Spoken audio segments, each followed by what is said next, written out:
Hey woodchucks, been doing a little firewooding around here in the yard, and I've had this video on my mind, for quite a while. I want to talk chain tension. And you know me, I'm not somebody that's going to go bashing other videos. That's not my point. But where I'm coming from with this is I've watched a lot of them, and some of them are okay, but they've got some variables in them that can be very hard to nail down. And I'm hoping you'll follow what I mean by this. I'm hoping I can kind of fill some gaps in on this chain tension. It's really important, right? Not only for not derailing a chain, but from bar wear, heat, and also your kickback issue. If you don't understand that one, go back to one of my videos there, find it. And I talked about the importance of your chain tension and how it relates to kickback energy. Here we go. How do you set the proper chain tension for your saw? Here's the way I approach it. I started here with obviously a loose chain just to save time. I've had my saw apart for whatever reason. I got it back together. First off, I like to do this with gloves. And after I've reassembled the saw, break off, I want to take a tool, okay, anything. It can be a stick of wood. So why the tool and pushing the chain from the back of the teeth? I wanted to throw this in here.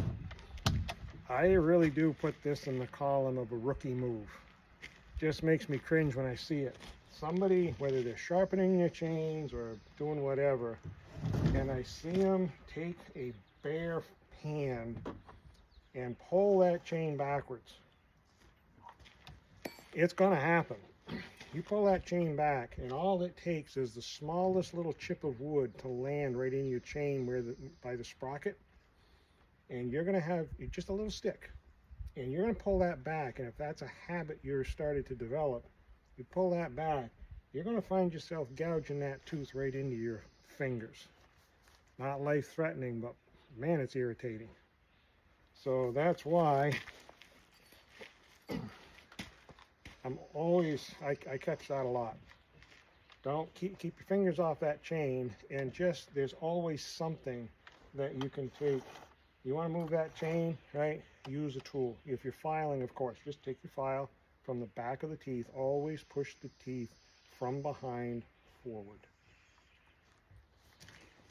Just take and rotate your chain. Just one loop around. That's it. It's very, very quick. All I'm doing is I want to make sure before I go tensioning this chain up that everything is in its proper place. If you have a rim sprocket, it can happen that in the process of assembling your saw, that chain got down beside the sprocket. It's not on the sprocket, and you would know it. You would feel that chunk, chunk, chunk. It's not going to go around nice and easy. Okay, obviously a loose chain.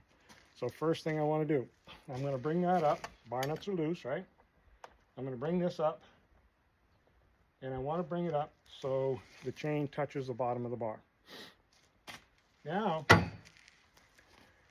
here's my system where if I'm teaching this, I ask the person doing this, I said, now you want to use one hand.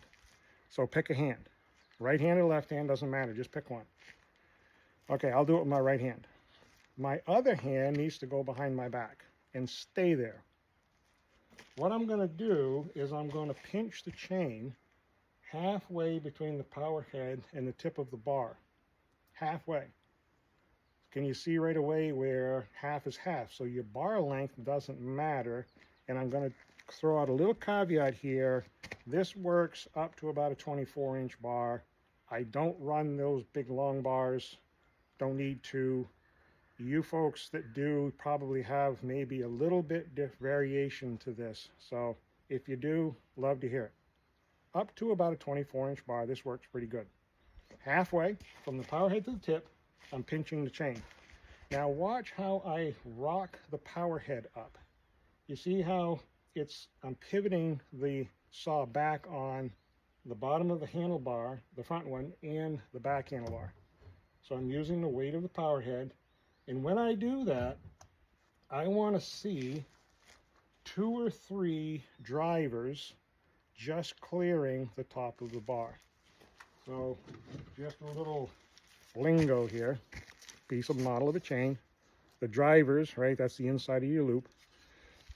So when I pick that up, I'm hoping you can see this. I'll get it up there in the daylight.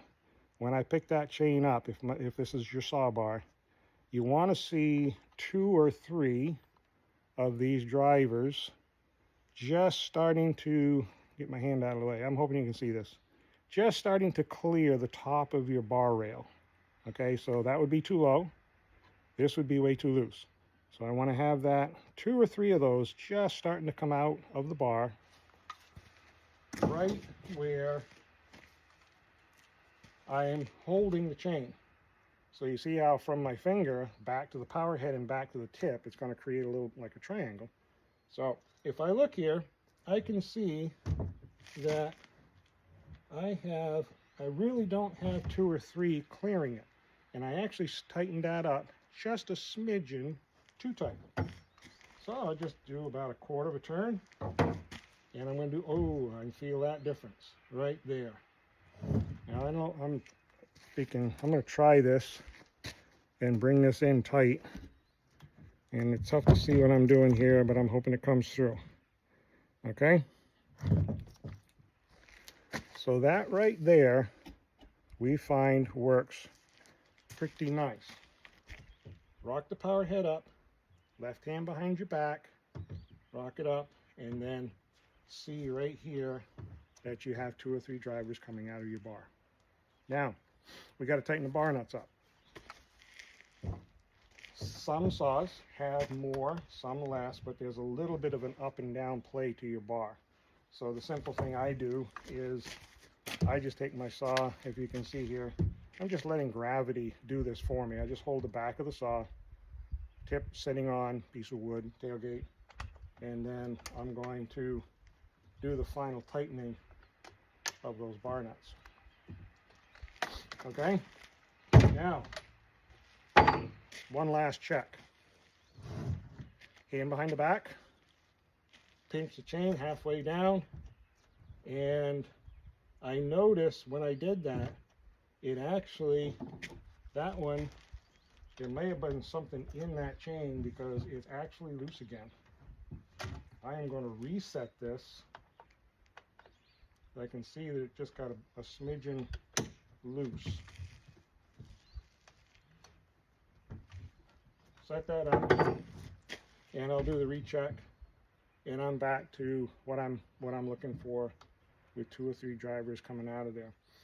When you do this setup, it's not uncommon that when you do the final tightening on the bar nuts, you'll feel that chain is just a smidgen tighter than when you just checked it. That's just the nature of the beast when you tighten those bar nuts up. Now, keep in mind that it may be just a smidgen tight, but if you're doing this when the metal is air temperature, right, this is not hot, I'm not cutting with it. When you start cutting, that chain and bar is going to get hot. That little bit of heat will expand the loop of chain, so it will actually come back to the chain tension that you want. Okay. What in the world is up with the hand behind the back thing, right? What's that have to do with anything? Going back to what I started with, my first comment on this video, I've seen a lot of them, a lot of folks will say, well, you should be able to lift the chain and do A, B, or C. I've heard put a dime under the chain. I've heard you should be able to like hear a snap. There's a lot of different ways it's been described. Well, it's simple to say, you can tighten that chain up as tight as you want. I could get a dime under that chain. I could hear a snap, but that's very vague. My question has always been, well, who's doing the lifting? Here's my point here. This left hand behind the back thing is kind of my little tongue-in-cheek way of driving the point home. Obviously, you don't need to do that, okay? But my point is, don't do this test where you've got one hand resting on the power head and then you're lifting with the other hand. You see how this is going to mess up the system. That's been my point of get this other hand out of the equation. So I'm just using the power head, Bar length doesn't matter, up to about a 2-foot bar. Rock that up right here, 2 or 3 drivers. Okay, I hope that helps to kind of fill in a little bit of gap there with how to set that tension up. Take care. Hey, if you find these helpful, right, give them the old thumbs up, pass it along. It all helps, and happy to answer any questions. Let them fly.